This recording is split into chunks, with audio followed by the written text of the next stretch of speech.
پھر کیا وہ جو ایک ایک شخص کے عمل کی خبر رکھنے والا ہے اور جو کسی بات پر قدرت نہیں رکھتے یکساں ہیں؟ اور انہوں نے اسی بنا پر اللہ کے شریک بنا لیے ہیں۔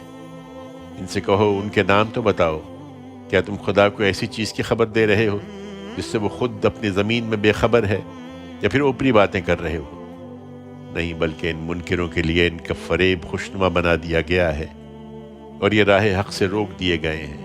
حقیقت یہ ہے کہ جنہیں اللہ اپنے قانون کے مطابق گمراہی میں ڈال دے، انہیں کوئی راہ دکھانے والا نہیں ہے۔ ان کے لیے دنیا کی زندگی میں بھی عذاب ہے، اور آخرت کا عذاب تو اس سے کہیں سخت ہے، اور انہیں کوئی اللہ سے بچانے والا نہ ہوگا۔ اس کے برخلاف اللہ سے ڈرنے والوں کے لیے جس جنت کا وعدہ کیا گیا ہے، اس کی تصویر یہ ہے کہ اس کے نیچے نہریں بہہ رہی ہوں گی، اس کے پھل دائمی اور اس کا سایہ لازوال ہوگا۔ یہ ان لوگوں کا انجام ہے جو خدا سے ڈرنے والے ہیں، اور منکروں کا انجام یہ ہے کہ ان کے لیے دوزخ کی آگ ہے۔